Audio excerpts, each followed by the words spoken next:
Olá, querido ouvinte. Seja muito bem-vindo ao nosso Evangelho no Lar. Que a paz e a luz do Cristo preencham nossos corações, trazendo serenidade e compreensão. Este é um momento especial de reflexão, aprendizado e prece, no qual nos conectamos com Deus e com a espiritualidade superior para fortalecer nossa caminhada na Terra. Se ainda não é inscrito no canal, aproveite para se inscrever e ativar o sininho. Assim, você recebe notificações sempre que um novo vídeo for publicado. Antes de iniciarmos, sugiro que você coloque um copo de água ao seu lado. Ao final do nosso encontro, essa água estará fluidificada com energias elevadas, tornando-se um bálsamo para o corpo e a alma. Senhor Deus, Pai de amor e misericórdia, elevamos nossos pensamentos a Ti neste instante de recolhimento e oração.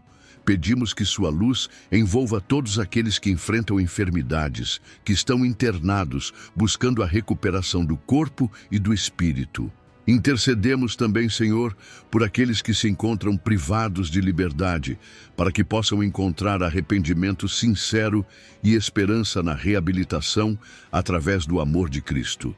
Abençoa, Pai, os que passam por dores e dificuldades, sejam elas físicas, emocionais ou espirituais, que possam encontrar consolo, força e alívio em Tua presença.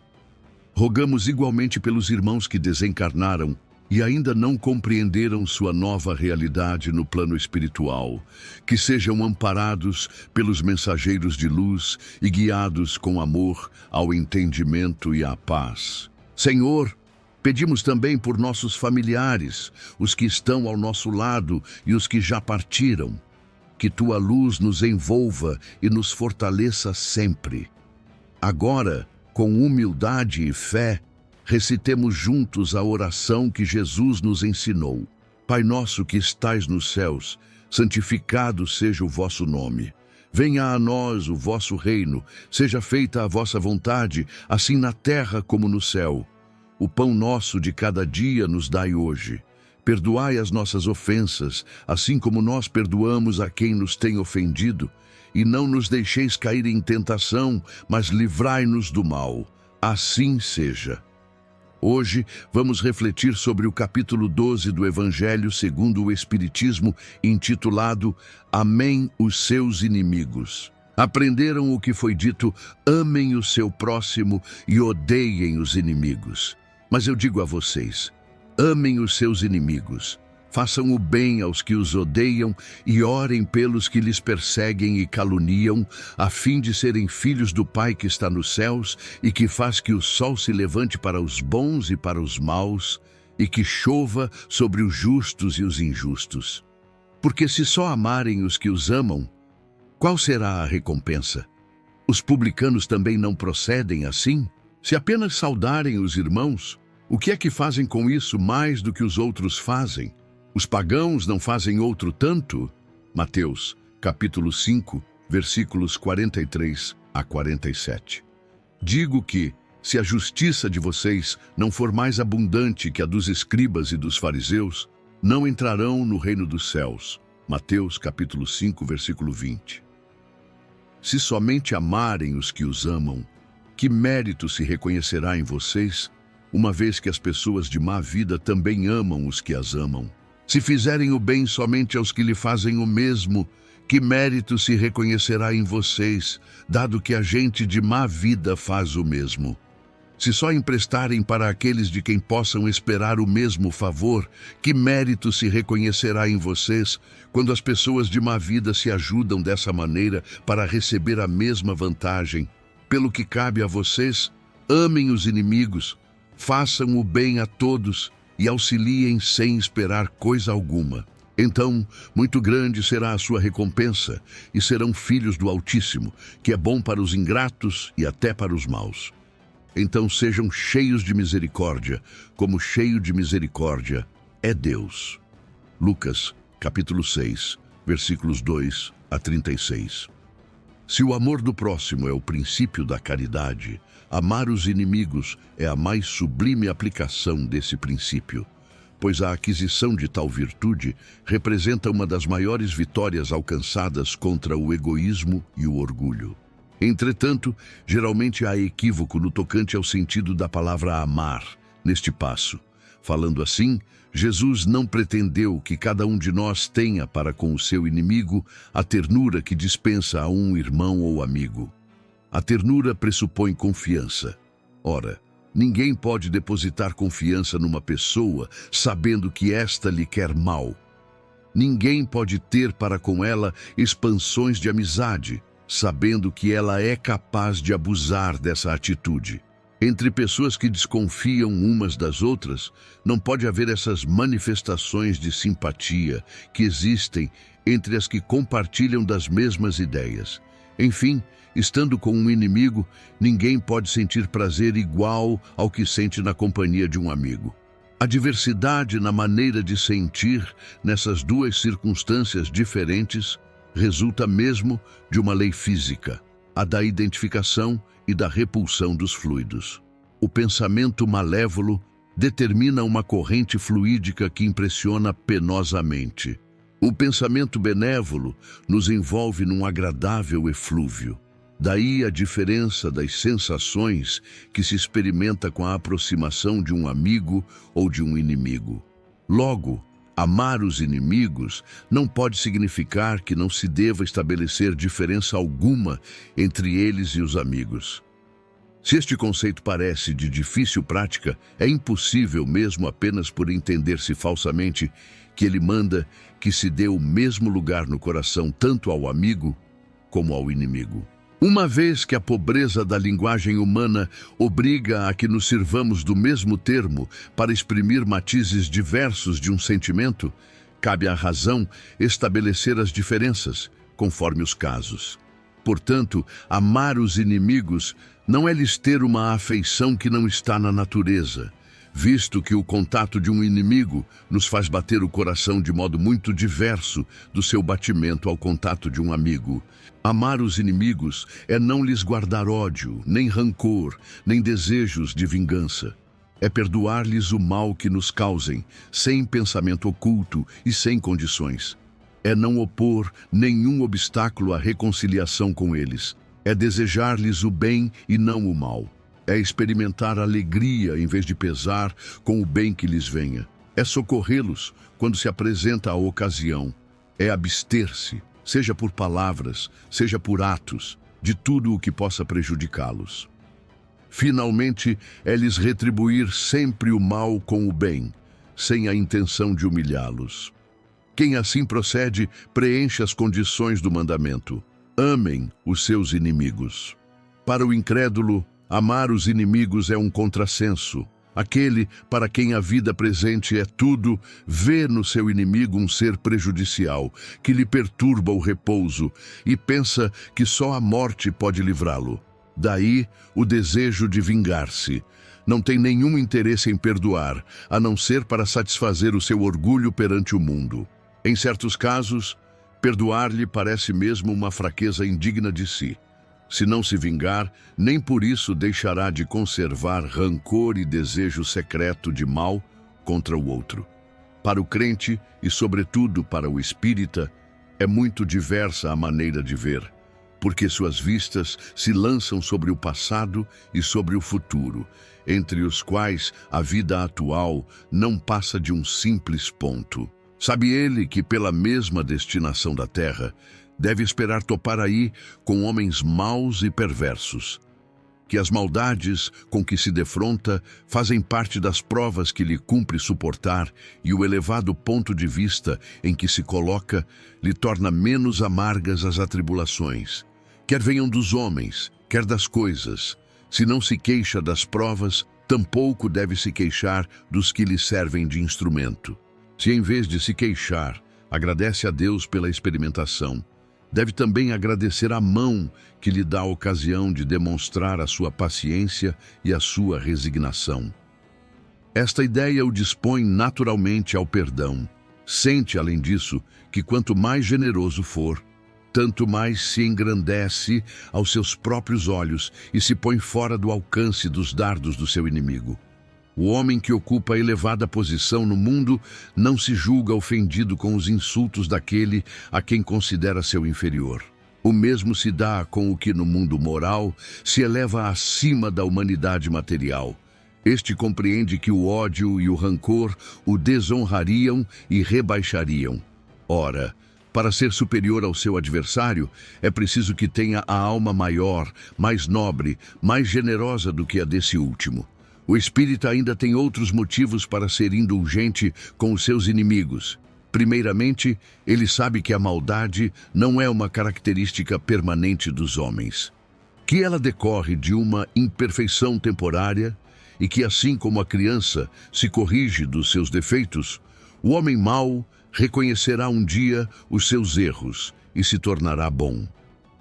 Sabe também que a morte apenas o livra da presença material do seu inimigo, pois que este pode persegui-lo com o seu ódio mesmo depois de haver deixado a terra, que assim a vingança que tome falha ao seu objetivo, visto que, ao contrário, tem por efeito produzir maior irritação, capaz de passar de uma existência a outra.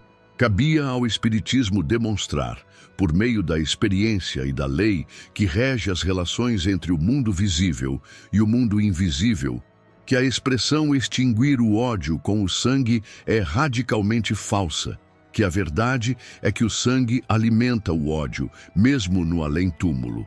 Cabia-lhe, portanto, apresentar uma razão de ser concreta e uma utilidade prática ao perdão e ao preceito do Cristo. Amem os inimigos. Não há coração tão perverso que, mesmo a contragosto, não se mostre sensível ao bom proceder.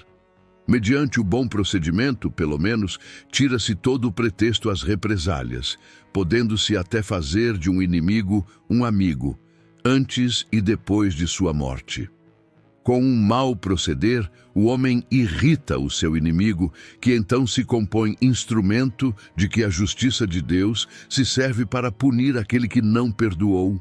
Portanto, podemos assim contar inimigos entre os encarnados, bem como entre os desencarnados. Os inimigos do mundo invisível manifestam sua malevolência pelas obsessões e subjugações com que tanta gente se vê abraçado, e que representam um gênero de provações, as quais, como as outras, concorrem para o adiantamento do ser, que por isso deve receber com resignação e como consequência da natureza inferior do globo terrestre.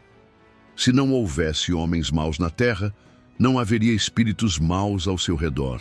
Se, conseguintemente, devemos usar de benevolência com os inimigos encarnados, do mesmo modo, devemos proceder com relação aos que se acham desencarnados. Outrora, sacrificavam-se vítimas sangrentas para aplacar os deuses infernais, que não eram senão os espíritos atrasados. Aos deuses infernais sucederam os demônios, que são a mesma coisa. O Espiritismo demonstra que esses demônios não são mais do que as almas dos homens perversos, que ainda se não excluíram dos instintos materiais, que ninguém consegue aplacá-los, senão mediante o sacrifício do ódio existente, isto é, pela caridade, que esta não tem por efeito somente impedi-los de praticar o mal, e sim também o de reconduzi-los ao caminho do bem e de contribuir para a salvação deles. É assim que o mandamento "amem os seus inimigos" não se restringe ao âmbito acanhado da terra e da vida presente. Antes, faz parte da grande lei da solidariedade e da fraternidade universais. Vocês aprenderam o que foi dito olho por olho e dente por dente. Eu, porém, digo que não reajam ao mal que lhes queiram fazer. Que se alguém bater na sua face direita, lhe apresentem também a outra. E que se alguém quiser tentar contra vocês, para tomá-los a túnica, também lhe entreguem o manto, e que se alguém os obrigar a caminhar 1000 passos com ele, caminhem mais 2000. Dai àquele que os pedir, e não rebatam aquele que queira tomar emprestado de vocês. Mateus, capítulo 5, versículos 38 a 42. Os preconceitos do mundo sobre o que se convencionou chamar questão de honra produzem essa inimizade sombria. nascida do orgulho e da exaltação da personalidade, que leva o homem a retribuir uma injúria com outra injúria, uma ofensa com outra, o que é tido como justiça por aquele cujo senso moral não se acha acima do nível das paixões terrenas. Por isso é que a lei de Moisés prescrevia olho por olho, dente por dente, de acordo com a época em que Moisés vivia. Veio o Cristo e disse, retribuam o mal com o bem. E disse ainda, não reajam ao mal que queiram lhes fazer. Se alguém lhe bater numa face, apresentem a outra. Ao orgulhoso este ensino parecerá uma covardia, pois ele não compreende que haja mais coragem em suportar um insulto do que em tomar uma vingança. E não compreende, porque sua visão não pode ultrapassar o presente. Entretanto, devemos tomar aquele preceito ao pé da letra, tampouco quanto o outro que manda a arrancar o olho, quando for causa de escândalo. Levado o ensino às suas últimas consequências, isso importaria em condenar toda a repressão, mesmo a legal, e deixar livre o campo aos maus, isentando-os de todo e qualquer motivo de temor. Caso não puséssemos um freio às suas agressões, bem depressa todos os bons seriam suas vítimas. O próprio instinto de conservação, que é uma lei da natureza, é contra que alguém ofereça o pescoço ao assassino. Então, enunciando aquela máxima, Jesus não pretendeu dizer toda a defesa, mas condenar a vingança. Dizendo que apresentemos a outra face àquele que nos tem abatido numa, disse, sob outra forma, que não se deve pagar o mal com o mal, que o homem deve aceitar com humildade tudo o que seja, sirva para abater seu orgulho. Que maior glória lhe vem de ser ofendido do que de ofender, de suportar pacientemente uma injustiça do que de praticar alguma. Que mais vale ser enganado do que enganador, arruinado do que arruinar os outros. É ao mesmo tempo a condenação do duelo, que não passa de uma manifestação de orgulho. Somente a fé na vida futura e na justiça de Deus, que jamais deixa o mal impune, pode dar forças ao indivíduo para suportar com paciência os golpes que lhe sejam desferidos nos interesses e na vaidade. Daí por que repetirmos sem parar. Lancem o olhar para diante, quanto mais se elevarem pelo pensamento acima da vida material, tanto menos as coisas da terra os magoarão. Instruções dos Espíritos. A vingança é uma das últimas coisas restantes dos costumes bárbaros que tendem a desaparecer dentre os homens. Como o duelo é um dos derradeiros vestígios dos hábitos selvagens sob cujos tiranos a humanidade se debatia no começo da era cristã, razão pela qual a vingança constitui indício certo do estado de atraso dos homens que a ela se dão e dos espíritos que ainda as inspirem. Portanto, meus amigos, nunca esse sentimento deve fazer vibrar o coração de quem quer que se diga e proclame ser espírita. Vocês sabem bem que se vingar é tão contrário àquela determinação do Cristo, perdoem aos inimigos, que aquele que se nega a perdoar não somente não é espírita, como também não é cristão. A vingança é uma inspiração tanto mais maldita quanto tem por companheiras frequentes a falsidade e a baixeza. Com efeito, aquele que se entrega a essa paixão fatal e cega quase nunca se vinga a céu aberto. Quando é ele o mais forte, avança como uma fera sobre o outro a quem chama seu inimigo, desde que a presença deste último lhe inflame a paixão, a cólera, o ódio. Porém, na maioria das vezes assume aparências hipócritas, ocultando nas profundezas do coração os maus sentimentos que o atentam. Toma caminhos ocultos, segue na surdina o inimigo, que de nada desconfia, e espera o momento conveniente para feri-lo sem sofrer perigo. Esconde-se do outro, emboscando-o continuamente, prepara-lhe odiosas armadilhas e que a ocasião é propícia. Derrama-lhe do copo o veneno. Quando seu ódio não chega a tais extremos, ataca-o então na honra e nas afeições. Não recua diante da calúnia e suas traiçoeiras insinuações, habilmente espalhadas a todos os ventos, se vão avolumando pelo caminho. Em consequência, quando o perseguido se apresenta nos lugares por onde passou o sopro do perseguidor, espanta-se de dar com semblantes frios, em vez de fisionomias amigas e benevolentes que outrora o acolhiam. Fica assombrado quando mãos que se estendiam a ele agora se recusam a apertar as suas. Enfim, sente-se aniquilado ao verificar que os seus amigos e parentes mais importantes se afastam e o evitam. O covarde que se vinga assim é 100 vezes mais culpado do que o que enfrenta o seu inimigo e o insulta em plena face. Pois então, que seja o fim desses costumes selvagens, fora com esses procedimentos de outros tempos.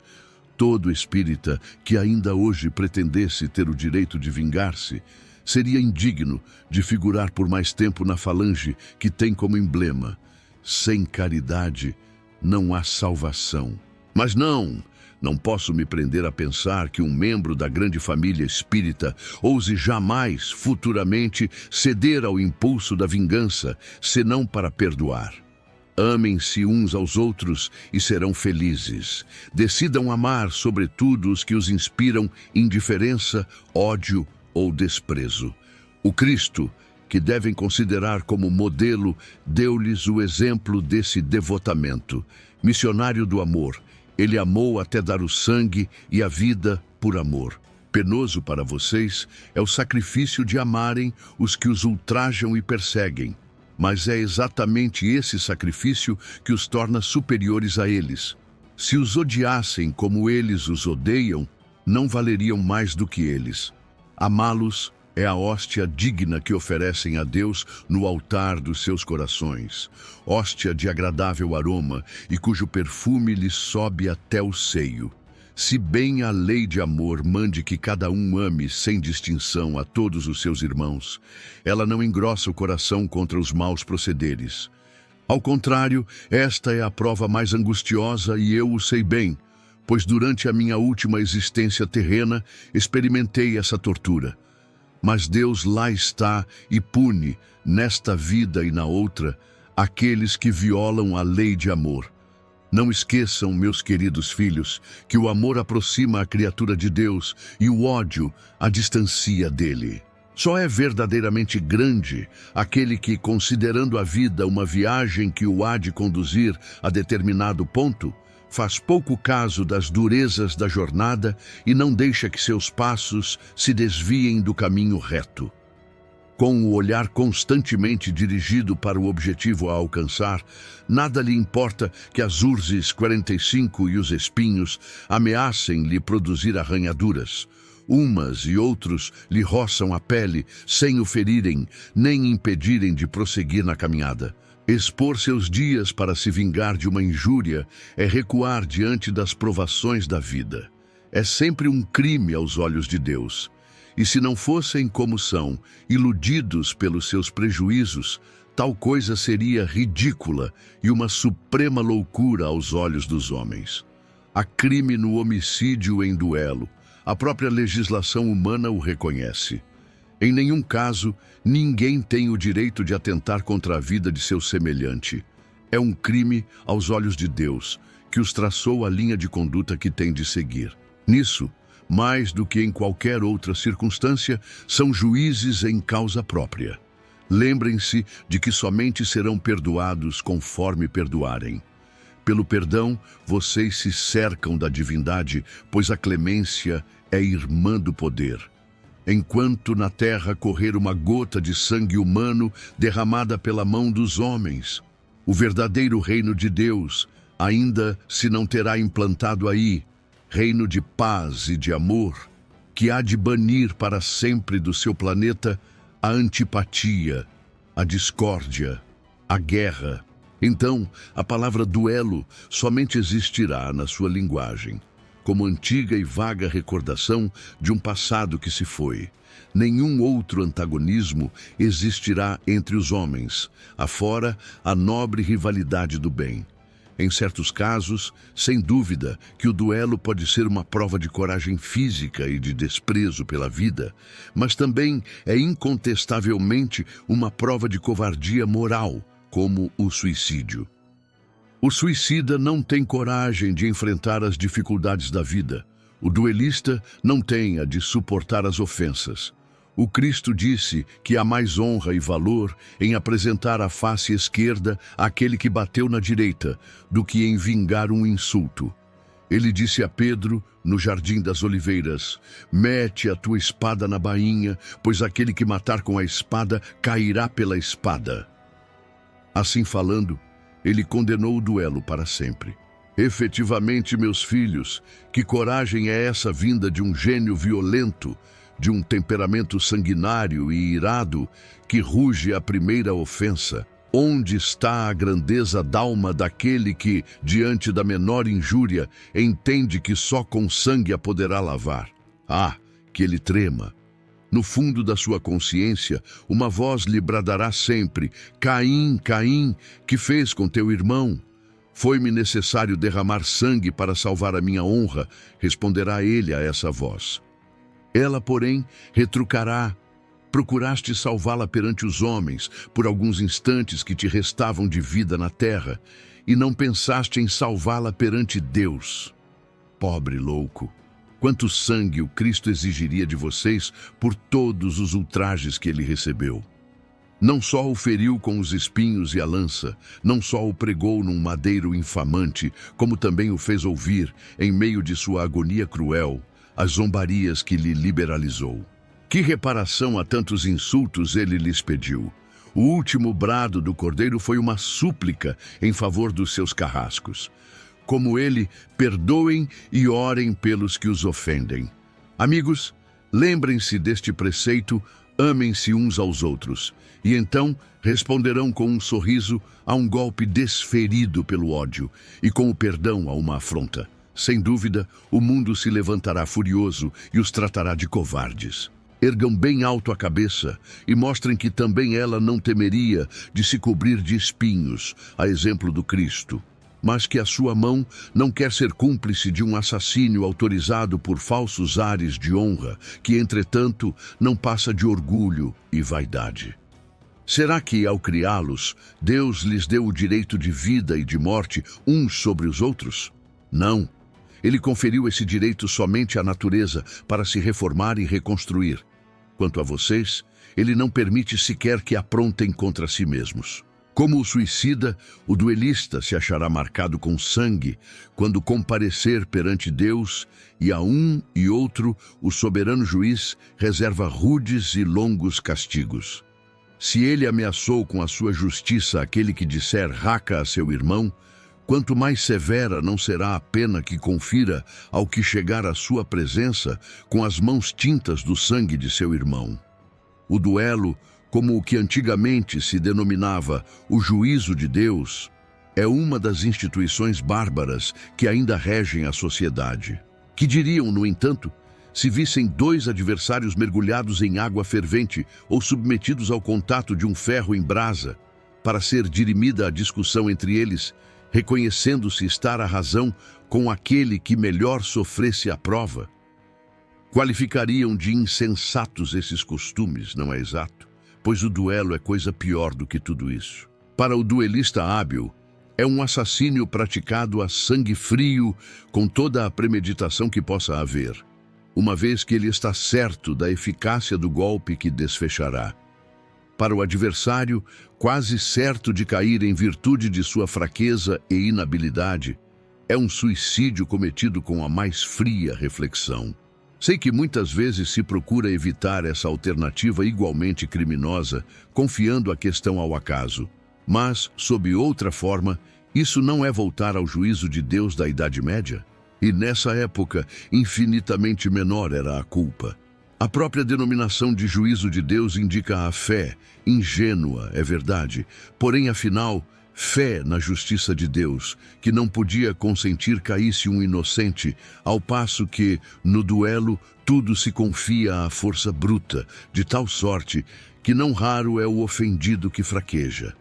Ó estúpido amor próprio, tola vaidade e louco orgulho, quando serão substituídos pela caridade cristã, pelo amor do próximo e pela humildade que o Cristo exemplificou e preceituou. Só quando isso se der, Desaparecerão esses preceitos monstruosos que ainda governam os homens e que as leis são impotentes para reprimir. Porque não basta interditar o mal e prescrever o bem. É preciso que o princípio do bem e o horror ao mal morem no coração do homem. Vocês costumam dizer: que juízo farão de mim se eu recusar a reparação que me exige ou se não a reclamar de quem me ofendeu? Como vocês, os loucos, os homens atrasados os censurarão. Mas os que se acham esclarecidos pelo facho do progresso intelectual e moral dirão que procedem de acordo com a verdadeira sabedoria. Reflitam um pouco. Por motivo de uma palavra dita às vezes impensadamente ou inofensiva, vinda de um dos seus irmãos, o seu orgulho se sente ferido, respondem de modo áspero e daí uma provocação. Antes que chegue o momento decisivo, indaguem a si mesmos se procedem como cristãos. Que contas ficarão devendo à sociedade por privar um de seus membros?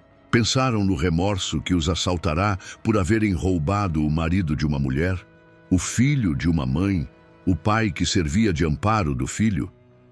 Certamente, o autor da ofensa deve uma reparação. Porém, não lhe será mais honroso dá-la espontaneamente, reconhecendo suas faltas, do que expor a vida daquele que tem o direito de se queixar? Quanto ao ofendido, convenho em que, algumas vezes, por ele achar-se gravemente ferido, ou em sua pessoa, ou nas dos que lhe são mais caros, não está em jogo somente o amor próprio. O coração se acha magoado, sofre.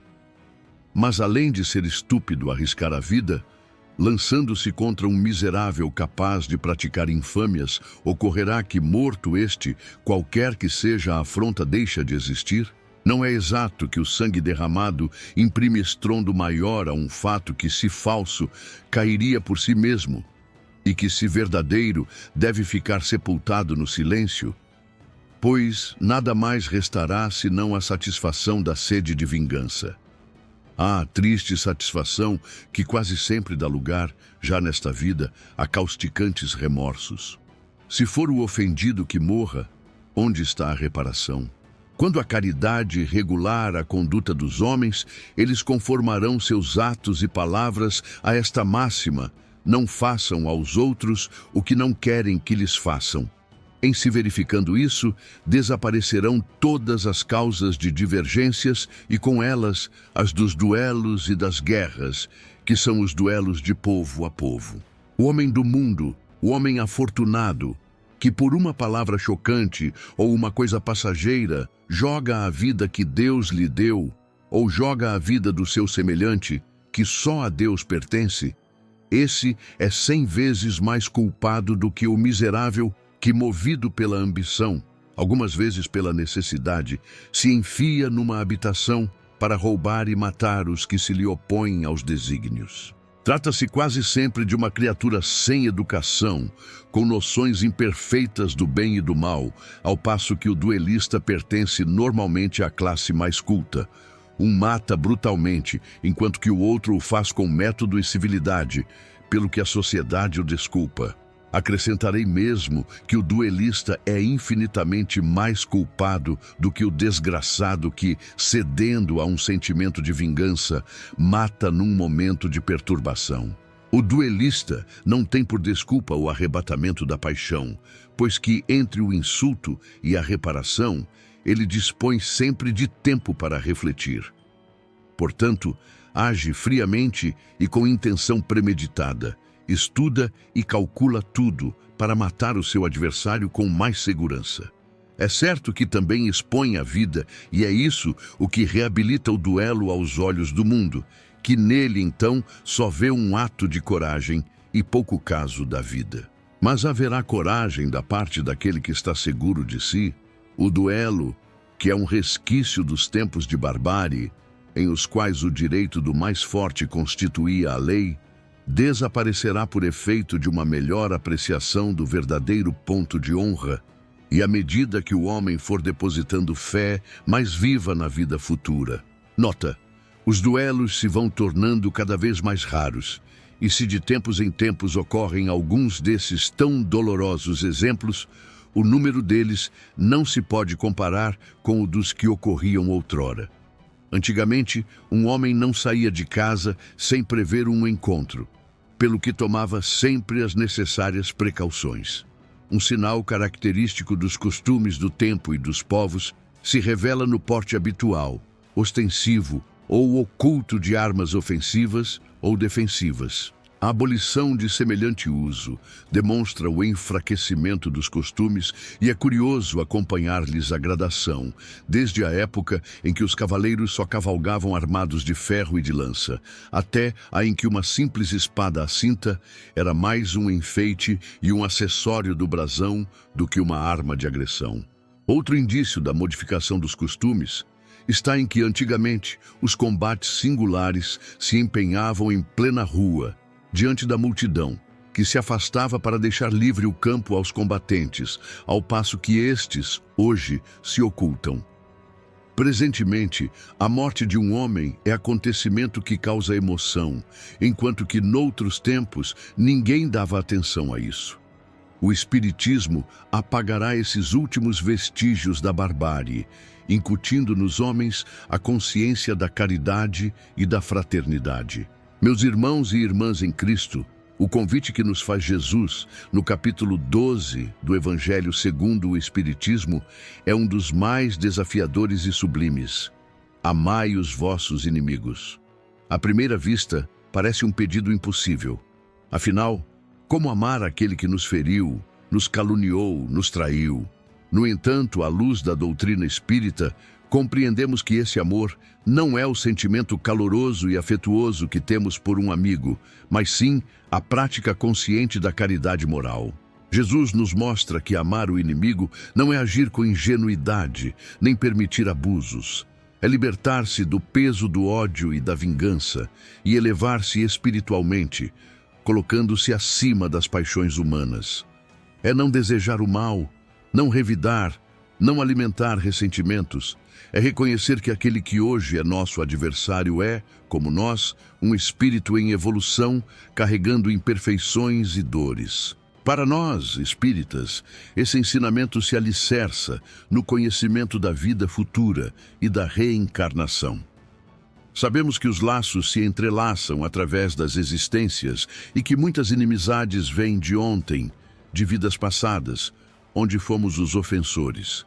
Amar o inimigo é, portanto, uma chance de reconciliação espiritual, uma oportunidade de reparação e crescimento. O perdão sincero, meus irmãos, é libertador. Ele nos retira da sombra da dor e nos projeta na luz do progresso. Quando perdoamos, silenciamos as correntes do ódio e tocamos a alma do outro com a força transformadora do bem. E, às vezes, esse gesto de amor pode reconquistar até o mais endurecido coração, na terra ou no plano espiritual. Perdoar não é fraqueza, é coragem. É não permitir que o mal nos molde, mas que a misericórdia de Deus nos inspire. E esse é o verdadeiro sentido do amai os vossos inimigos. Não é desejar a companhia deles, mas desejar-lhes o bem. Não é acolher o mal, mas não permitir que ele nos contamine. E ao compreendermos isso, nosso coração se pacifica. Como ensinam os Espíritos, amar o inimigo é uma hóstia viva que elevamos ao altar de Deus. É um gesto que nos aproxima do Cristo, que na cruz orou por seus algozes. Pai, perdoa-lhes, pois não sabem o que fazem. Vamos então orar juntos. Senhor Jesus, mestre do amor e da paz, tu que nos ensinaste a amar até mesmo aqueles que nos ofendem, ajuda-nos a superar o orgulho que endurece nossos corações. Que possamos perdoar como tu perdoaste, que possamos calar diante da ofensa, não por fraqueza, mas por força moral. Ilumina, Senhor, os que nos ferem, pois também são teus filhos e caminham como nós na longa estrada da evolução. Liberta-nos do desejo de vingança, que possamos desejar o bem aos que nos perseguem, orar pelos que nos caluniam e trabalhar em silêncio pelo bem de todos. Que o teu amor nos transforme e nos eleve para que sejamos verdadeiros discípulos da luz. Assim seja.